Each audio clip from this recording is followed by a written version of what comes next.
é maior do que o sangue de Jesus nas nossas vidas, amém? Quem está com fome e sede da palavra? Então diga assim: fala comigo, Senhor. Vamos ler apenas um versículo, João 21, 17. Evangelho de João, capítulo 21, versículo 17. Meu companheiro hoje aqui, o Dedé. Tamo junto. João 21, 17. Apenas um versículo para meditação. Sinara, você consegue para mim uma água, por favor?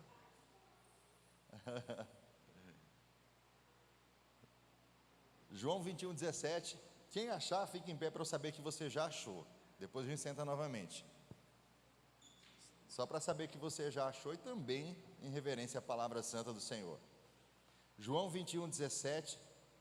Diz assim a palavra do Senhor: pela terceira vez, Jesus lhe perguntou: Simão, filho de João, tu me amas?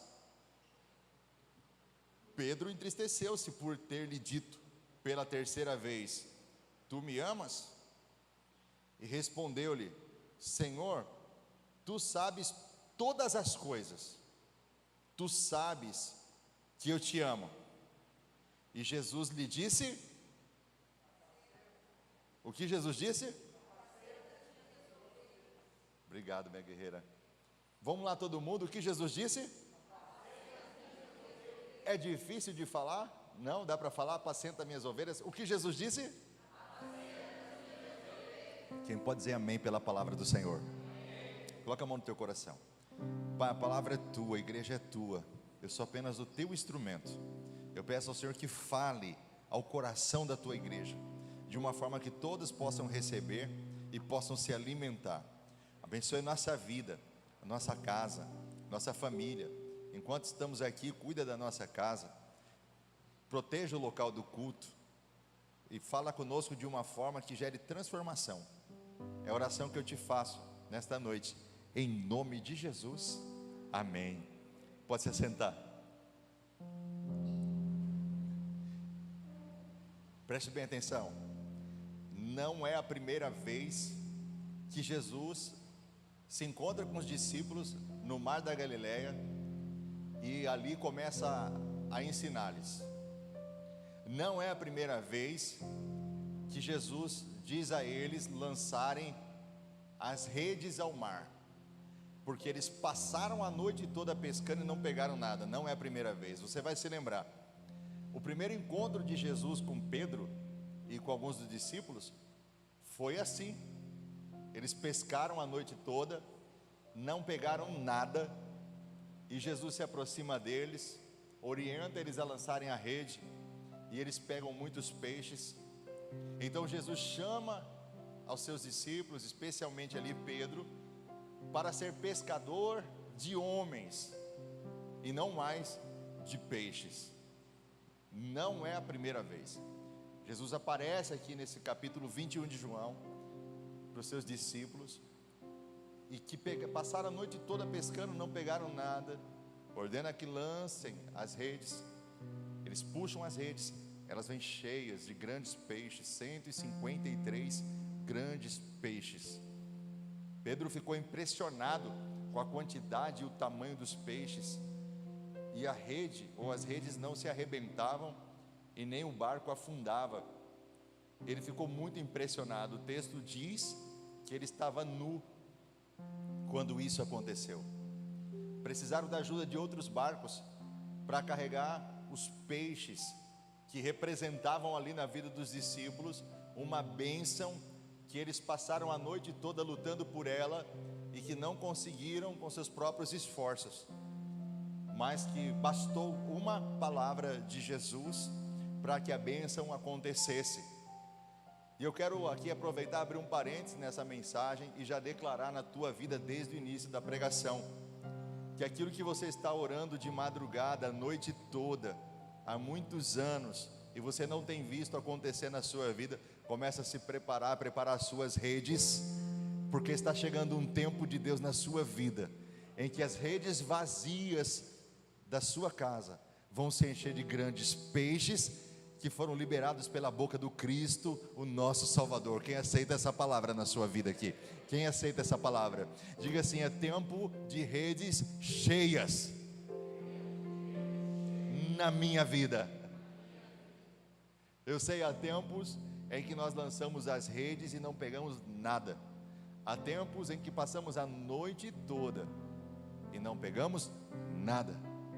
Mas também há tempos em que Jesus se aproxima de você, na praia da sua vida, e libera uma palavra em que os peixes vão saltar nas suas redes.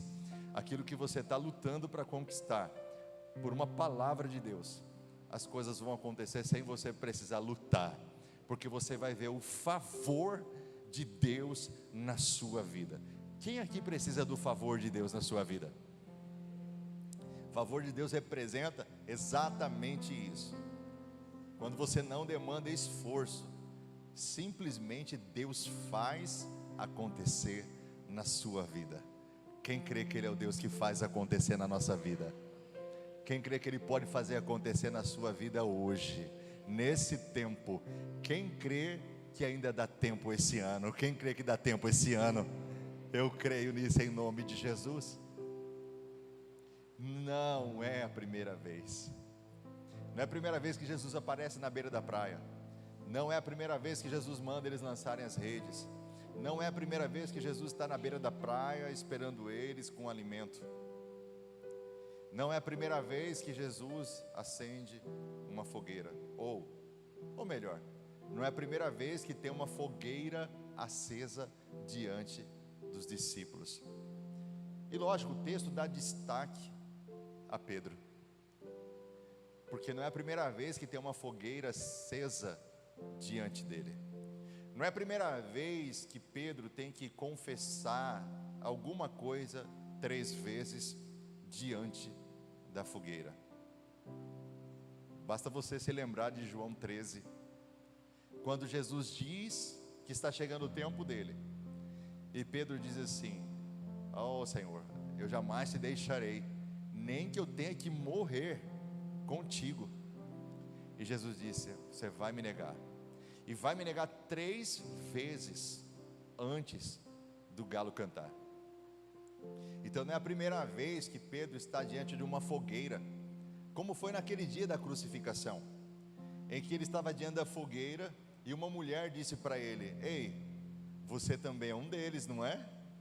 E ele disse: não conheço, nunca vi, não sei nem quem é. E aquela mulher por 3 vezes faz a mesma pergunta, e Pedro por 3 vezes nega Cristo, e o galo canta. Jesus está fazendo a reconstituição de um cenário. E quando se fala de reconstituição, você está acostumado a ver isso nas cenas de crime, onde a polícia, perícia criminal vai lá e reconstitui toda aquela cena de um crime para poder saber como aconteceu exatamente. E aqui está sendo reconstituída uma cena que é muito traumática para Pedro. O homem que pela primeira vez em que Jesus aparece na praia, dá a ele um propósito de vida, faz com que ele deixe de ser pescador de peixes, para se tornar pescador de seres humanos, ou seja, tira ele daquele ramo que ele estava vivendo, para poder cuidar de gente. Esse mesmo homem que recebeu esse propósito em sua vida, por causa de ter negado a Cristo 3 vezes diante de uma fogueira, agora perdeu o seu propósito. Agora é um homem caído, um homem quebrado, um homem que desistiu de viver aquilo que ele havia recebido o seu chamado, ser pescador de homens. Uma decepção tão profunda quanto aquela, que traumatizou o seu coração, foi capaz de fazer com que ele esquecesse o propósito de Deus para a vida dele, para poder voltar a viver o propósito que ele mesmo havia estabelecido para ele. que era o quê? Ser pescador de peixes. Mas esse não era o propósito de Deus para ele. Era que ele se tornasse um conquistador de homens, alguém que influenciasse pessoas, alguém que gerasse transformação na vida de pessoas, alguém que pudesse impactar positivamente, através do evangelho do reino, a vida de seres humanos sem perspectiva nenhuma. Pedro foi levantado por Jesus com a intenção de gerar transformação de vida em todas as pessoas que cruzassem o seu caminho, mas o que ele está vivendo agora é uma nudez. Ele se despiu do seu propósito para poder viver aquilo que ele vivia antes, ou seja, o seu velho estado de vida, a sua velha forma de viver, por causa de uma decepção. E Jesus sabia que para poder restaurar a vida dele, era preciso fazê-lo voltar ao lugar da queda, ou pelo menos fazer uma reconstituição daquele cenário, para que ele pudesse ser tratado naquilo que bloqueava a vida dele, naquilo que gerava uma cadeia que impedia ele de avançar em direção ao propósito de Deus na vida dele. Então, quando Jesus faz isso, Jesus está trazendo ele de volta para uma reconstituição de um cenário, de uma cena dramática na vida dele, num ponto da vida dele que ele queria jogar para debaixo do tapete, que ele queria esquecer que ele cometeu esse erro. Você acha que isso é muito diferente de mim e de você? Porque quando nós olhamos para a nossa vida no passado, nós nos lembramos das nossas quedas, nós nos lembramos dos nossos fracassos, nós nos lembramos dos propósitos que nós nos despimos dele, nós nos lembramos de todas as vezes que nós falhamos, e nós temos uma grande dificuldade de lidar com os nossos fracassos, nós temos uma grande dificuldade de lidar com os nossos erros, nós preferimos esconder debaixo do tapete, do que tratar a situação. Mas diga assim comigo: com Deus não é assim. Fala assim: Deus sempre faz você voltar e lembrar de onde caíste. Lembra-te de onde caíste. É assim com Deus. Eu sei que o nosso desejo é apertar um botão de reset. Senhor, apaga todo o meu passado, todas as minhas experiências dolorosas, frustrantes, todos os fracassos que eu já tive, todas as dores que eu carrego comigo. Apaga, apaga. Tem como a gente voltar ao passado, arrumar uma máquina do tempo, voltar ao passado e conseguir apagar tudo? Eu gosto muito de fazer análise de filmes. Muitas delas eu não publico, algumas delas, raras, eu já publiquei, raras, mas eu faço as minhas análises de filme e escrevo. Eu assisti um filme muito interessante chamado Matar ou Morrer, e eu, fazendo análise desse filme, eu pude pegar qual a essência da mensagem desse filme. Um ator que representava um homem frustrado, um homem decepcionado com a vida, caído, fracassado, perdeu família, vivia longe do seu filho, o filho nem sabia que ele era o pai dele, pensava que ele era só amigo da mãe. Um cara que vivia de boate em boate, de festa em festas, sempre com uma mulher nova, vendo a vida passar, decepcionado, frustrado, por tudo que perdeu, vivendo de um passado cheio de glórias e cheio de fracassos. E para esquecer, ele bebia bastante. E a mulher dele, ou ex-mulher dele, que era uma cientista, trabalhava para um coronel aposentado, anarquista, decidiu criar uma máquina do tempo. E nessa máquina do tempo, o desejo dele, a verdadeira motivação dele era apagar todo o passado, recomeçar a história do zero. Ele queria apagar tudo, mas ele dizia para os cientistas que o desejo dele não era isso. O desejo dele era só impedir que Hitler nascesse, era só impedir que houvesse a peste bubônica, era só impedir que os grandes desastres da vida não acontecessem. Com a máquina do tempo ele conseguiria voltar ao passado e impedir essas coisas, essas grandes tragédias de acontecerem. E a cientista foi levada por esse pensamento utópico aparentemente bom, até que ela descobriu de uma vez por todas que aquele rico ex-coronel, na verdade, queria, ter o poder de controlar o tempo para dominar o planeta. Então, a verdade é que ele não queria livrar ninguém de nada, ele queria era ter poder, autoridade, mandar no planeta. Só que ela vivia como escrava dele agora, com segurança, filmagem, ela não podia falar. Então ela criou um plano, ela bolou um plano para que pudesse denunciar isso para alguém.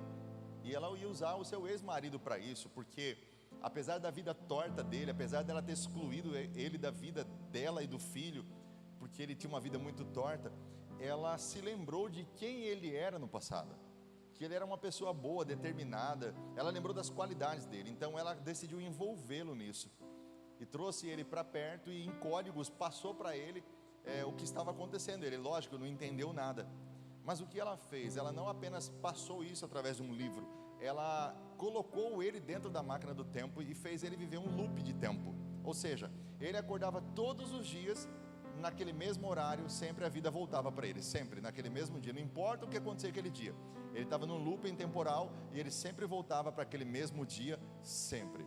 E ele viveu lá 100, 140 dias voltando, e sempre ele era assassinado, porque o coronel queria matá-lo, por estar desconfiado que a cientista passou algo para ele.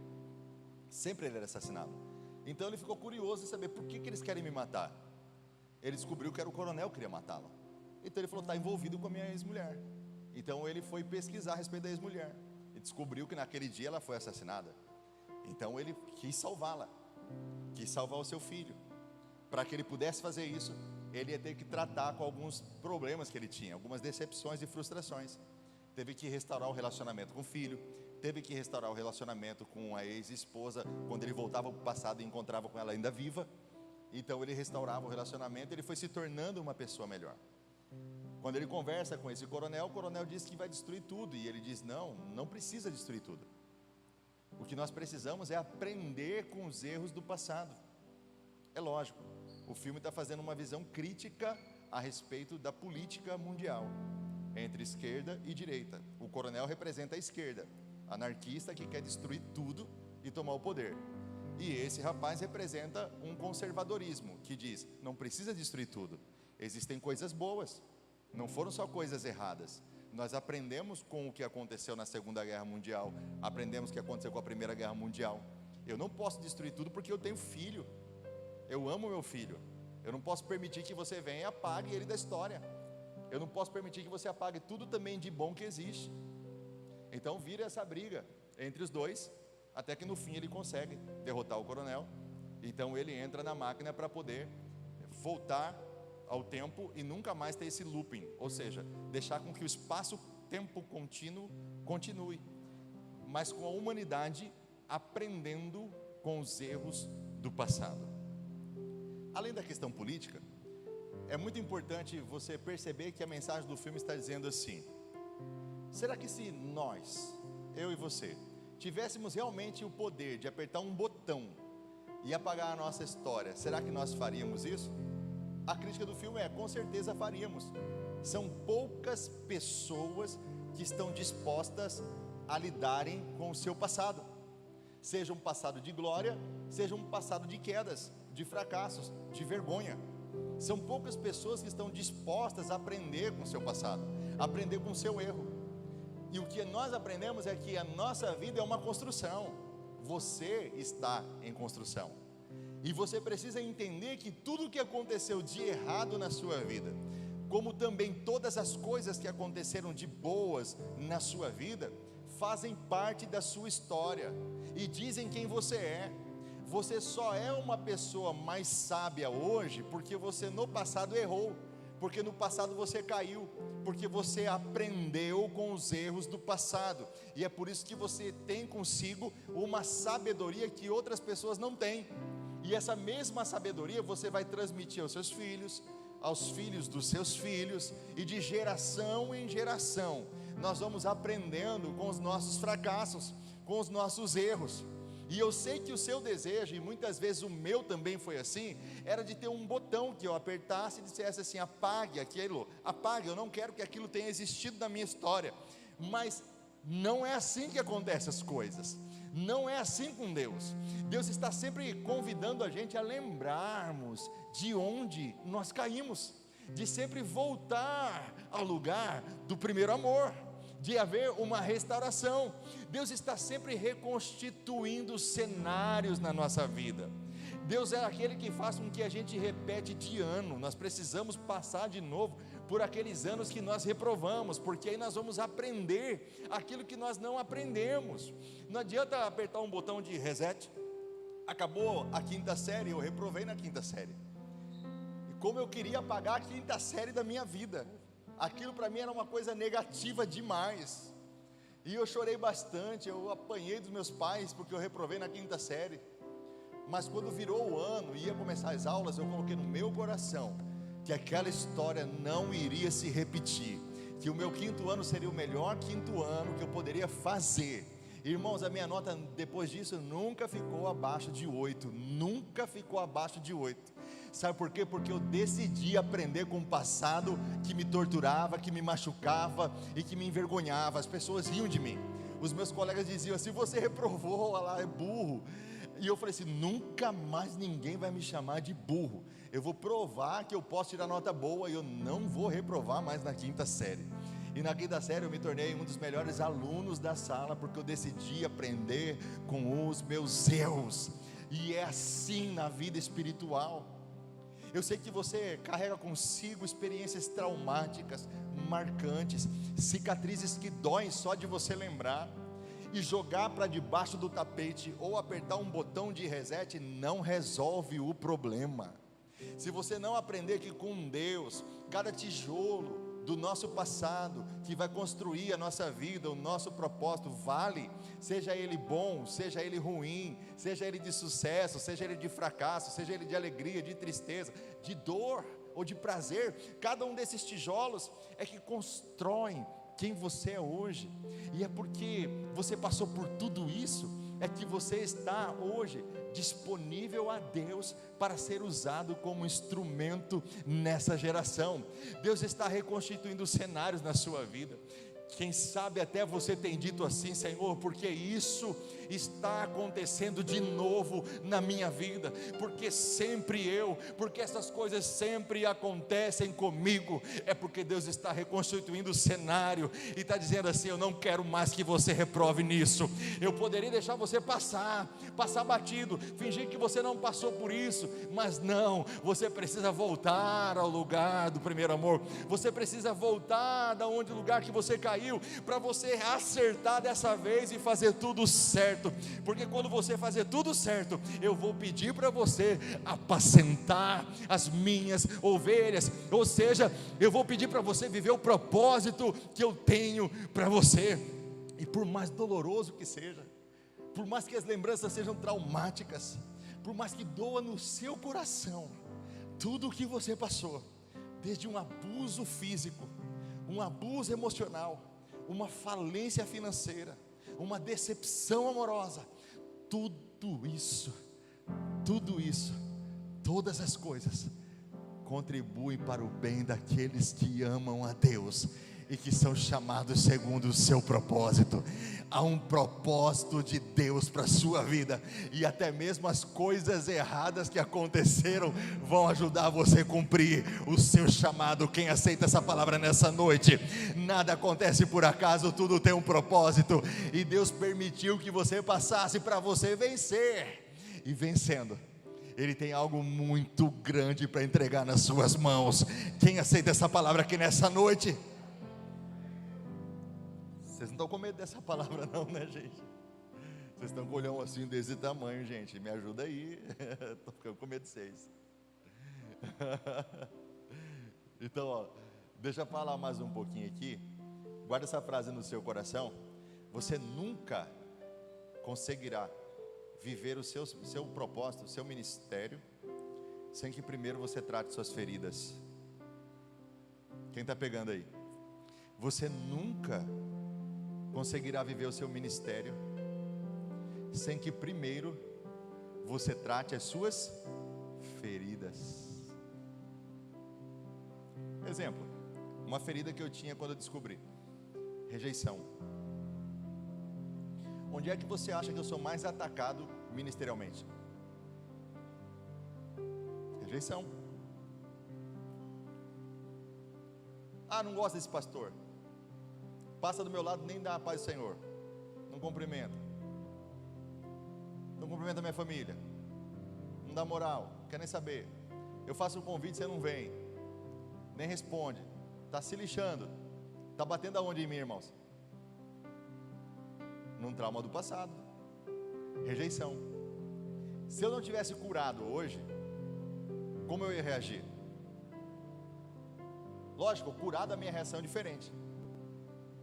Eu consigo olhar para você, te abraçar, te dar um beijo, mesmo sabendo que você não está nem aí para mim, mas eu não estou nem aí também, eu vou lá, te abraço, te dou um beijo.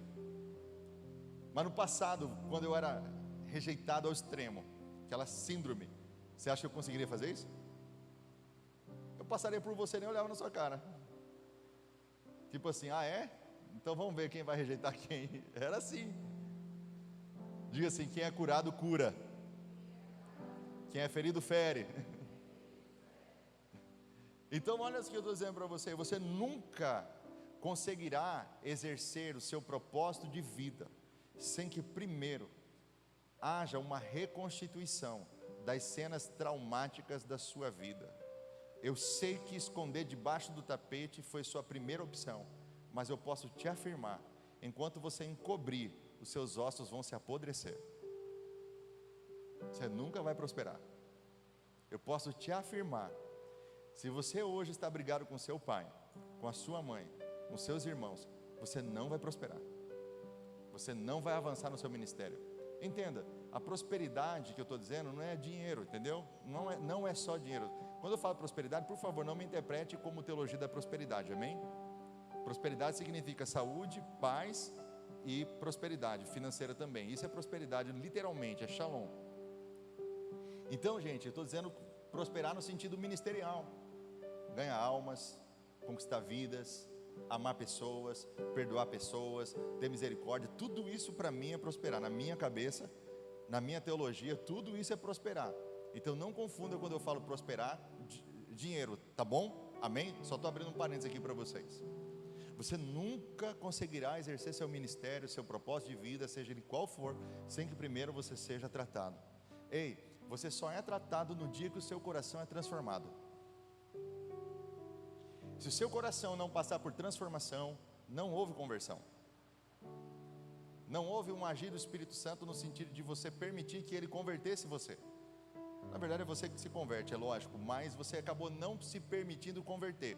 Você aceitou, você foi convencido, você tem Jesus na sua vida, o Espírito Santo te convenceu do pecado, da justiça, do juízo, você é convencido, você sabe o que é certo a fazer, você sabe qual é a vontade de Deus, você sabe tudo, irmão. Só que você não consegue viver, você não consegue deixar com que o seu coração seja transformado. A sua mente não foi renovada. Você nunca vai conseguir viver o seu ministério sem que você permita que Jesus chegue na praia da sua vida, prepare um jantar para você, acenda a fogueira e chame você para perto e fala: vem cá, tu me amas? Tu me amas a segunda vez? Tu me amas a terceira vez? Então Pedro ficou triste. Por que você acha que ele ficou triste? Porque ele se lembrou que ele negou 3 vezes, e quando você lembra de uma coisa errada, você entristece. Quando você lembra de um fracasso, você entristece. Basta você ver a expressão corporal. Se eu disser para você aqui agora, lembre do momento melhor da sua vida. Qual foi o melhor momento da sua vida? Lembre agora. Você fica assim, ó. Aí eu falo assim, lembre do pior momento da sua vida. Você faz assim, ó. É lógico que quando Jesus pergunta 3 vezes, Pedro, ó, porque lembrou de quê? De um passado recente que ele negou 3 vezes, de uma coisa traumática, dolorosa. E Jesus tinha que tocar na ferida. E Jesus é um Deus que toca na ferida. Jesus não é aquele que esconde, mas é aquele que toca a ferida. Se o seu problema, ao contrário do meu, não for a rejeição, então o seu problema pode ser uma sensibilidade extrema. Você pode ser uma pessoa muito sensível. Ninguém pode falar nada para você.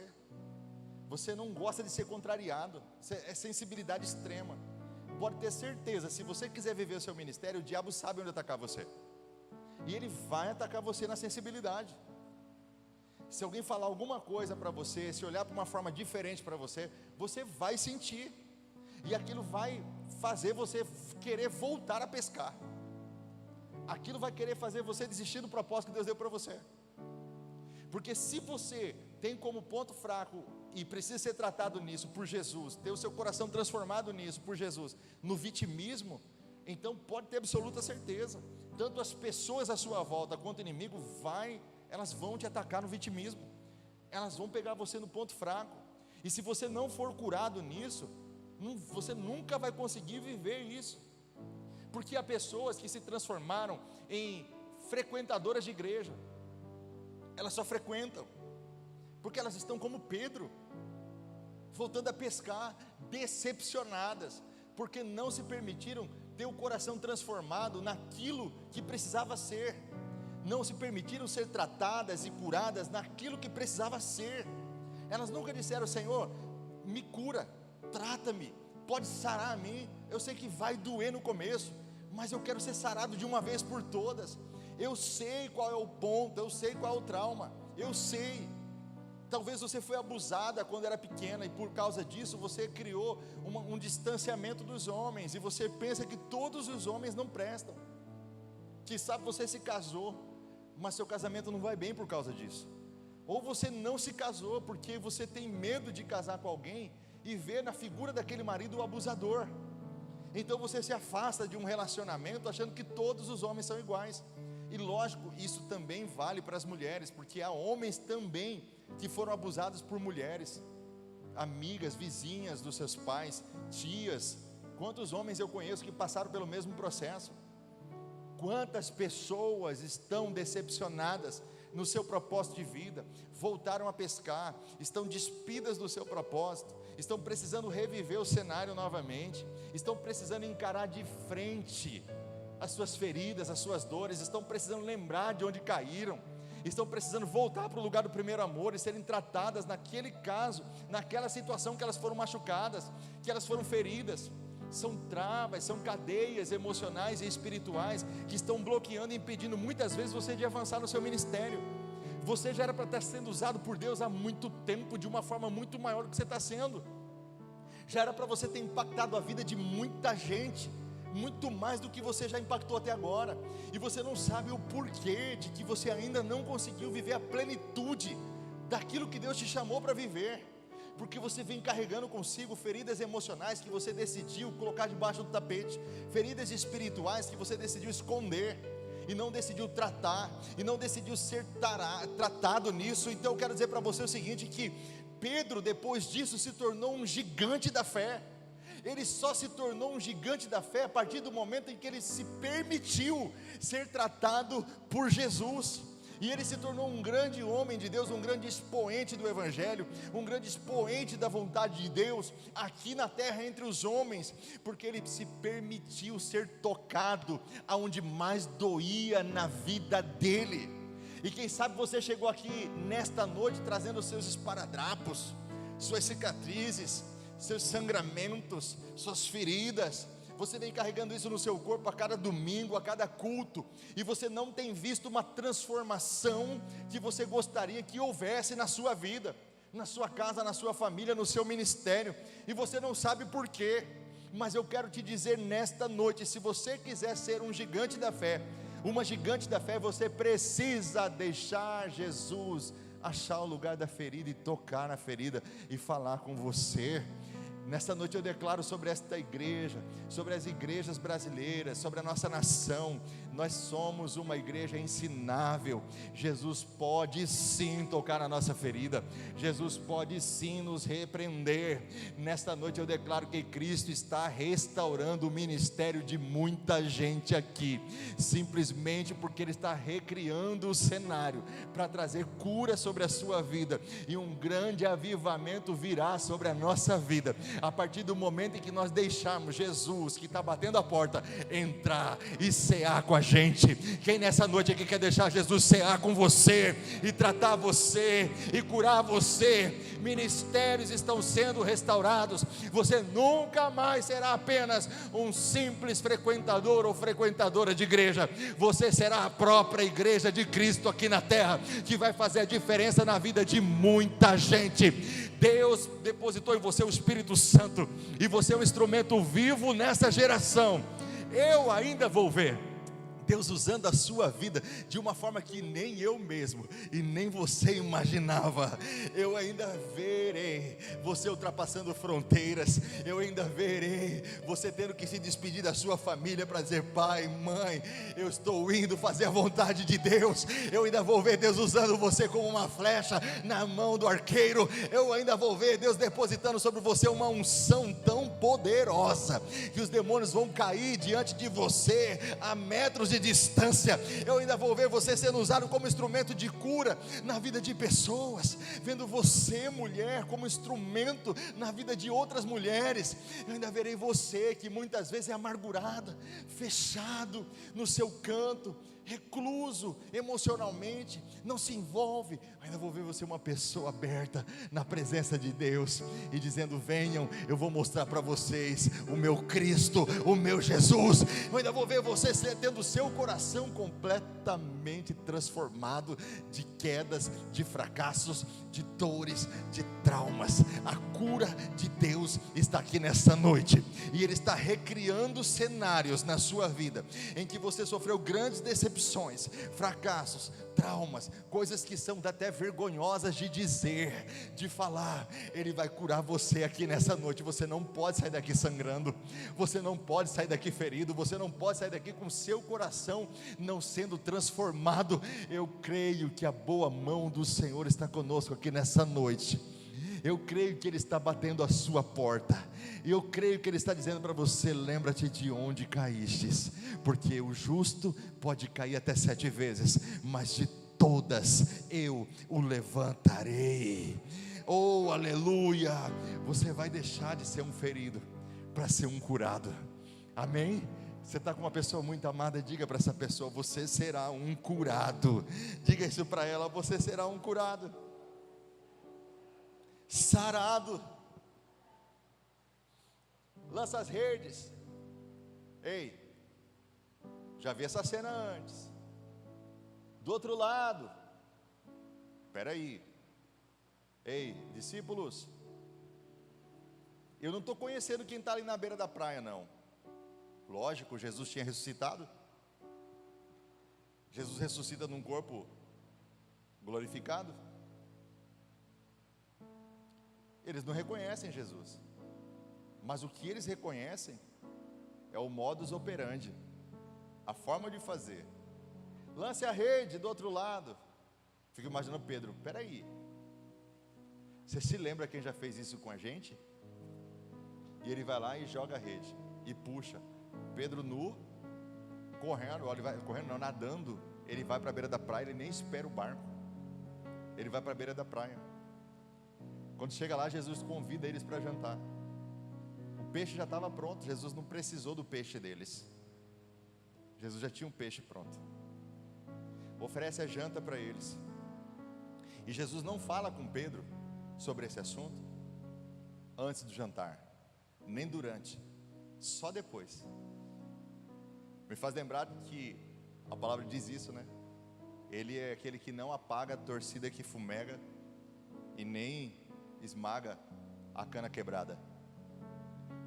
Ele não faz isso para humilhar a pessoa, ele não faz isso para destruir a pessoa. Primeiro ele dá o jantar, primeiro ele trata bem, ele vem com jeitinho, ele mostra amor, e depois que ele mostra amor, ele fala assim: agora vamos tratar o problema. Não pense você que o nosso Jesus vem em cima dos nossos traumas com aquela severidade para querer esmagar a gente. Não, não. Ele vem com muito amor, ele vem com muito carinho, ele vem com muito cuidado.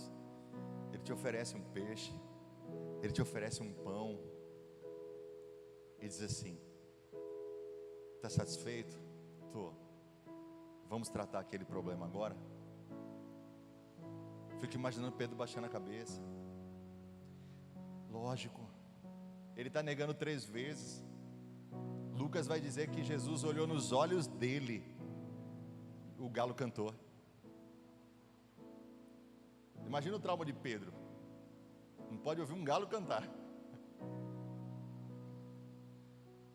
E Jesus falou assim: rapaz, vou fazer uma aliança entre você e o galo, fica tranquilo, resolve esse problema seu com ele.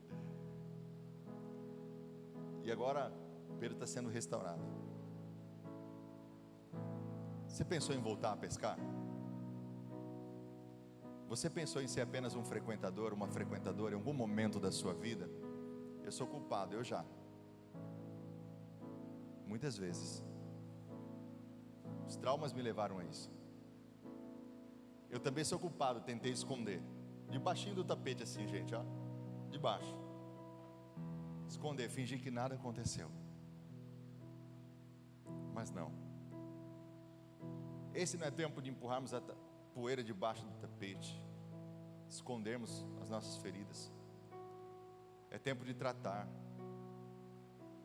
É tempo de você chegar no seu pai e conversar com ele, de você conversar com a sua mãe, e você falar assim: me perdoa, me perdoe porque eu julguei você muito mal. E quem sabe seus pais até erraram mesmo, mas você vai carregar isso até quando? Quem sabe aquela pessoa realmente machucou você, mas você vai carregar isso até quando? Se o seu coração não for transformado, você nunca passará de um pescador de peixes. Você nunca passará de um frequentador de igreja. Nunca. Você nunca vai viver seu ministério. Mas eu creio que nessa noite há pessoas aqui que estão dizendo: Senhor, ensina-me. Eu não quero mais reprovar na 5ª série. Eu não quero mais ninguém rindo da minha cara por causa disso. Eu não quero mais o diabo zombando de mim por causa disso. Ensina-me. Eu quero ser curado. Eu quero ser sarado. Jesus chama ele: vem para cá. Seu lugar não é aí. O seu lugar é aqui. O seu lugar não é aí. O seu lugar é aqui. Jesus faz um altar para eles. Um altar onde está sendo feito o pão e o peixe, comunhão. E ali eles estão celebrando a comunhão entre eles. E tudo fica para trás. O que resta é só a sabedoria, o aprendizado de erros do passado, que agora podem me evitar a cometer o mesmo erro, e pode me ajudar a ensinar os outros a não cometerem o mesmo erro que eu cometi no passado. O cenário está aqui. A fogueira no mundo espiritual está aqui à frente. Jesus está dizendo para você: despido no meio do mar, pescando, não é o seu lugar. Eu não te chamei para isso. Eu te chamei para ser pescadores de homens. O que está apertando o seu coração há um bom tempo? O que está esmagando o seu coração há um bom tempo? O que está fazendo a sua alma sangrar? Quais são as lembranças que geram em você culpa, de um jeito que você mesmo não consegue se perdoar, sendo que Jesus já te perdoa, sendo que Jesus já fez a fogueira, já fez a janta, o peixe, e chamou você: vem para cá. Sendo que Jesus está dizendo para você: apacenta minhas ovelhas, porque você fica se culpando, vivendo distante. O que está apertando o seu coração? O que está sangrando a sua alma? Você se lembra de uma palavra que foi liberada contra você, de maldição? Uma palavra que marcou a sua vida de tal maneira que hoje você fica se imaginando conforme aquela palavra. Você não presta, você não vai ser ninguém, você é isso, você é aquilo. E você trouxe isso para o seu coração e está aqui dentro. E por mais que com a tua boca você nega e diz: não, eu não sou, mas o seu coração está acreditando naquilo. Virou uma ferida, virou um trauma. E você tem escondido, fingido que não, eu não acredito nisso. Mas está ali guardado. E Jesus está dizendo para você: sai daí desse barco, senão eu não posso tratar você, vem para cá. Jesus nessa noite está na praia da sua vida. Jesus nessa noite está na praia da sua vida, dizendo: vem filho, vem filha, tem uma janta aqui para gente, eu quero cear com você. Abre a porta, eu quero cear com você. Onde foi que você caiu? Lembra-te. Onde foi que doeu, que machucou, que feriu, que sangrou? Onde foi? Lembra? Vamos gerar cura? Tu me amas? Tu me amas?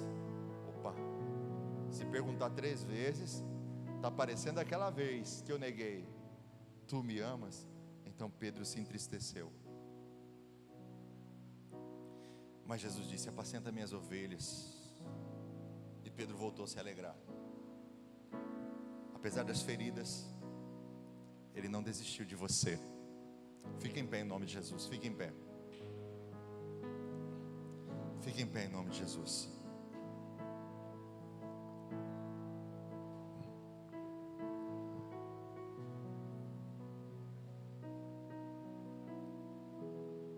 Pastor, eu estou no barco, voltei a pescar,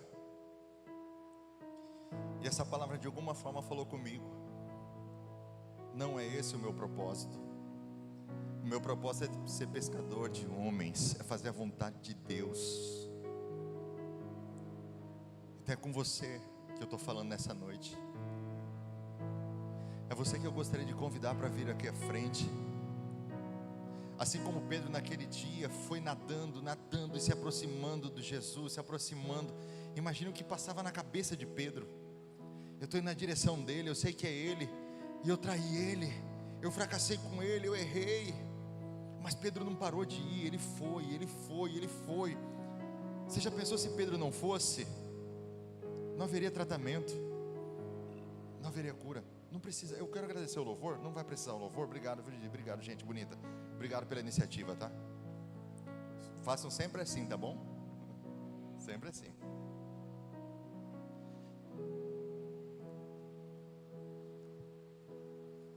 Pastor, eu preciso viver meu ministério, meu propósito de vida, e eu preciso de cura sim.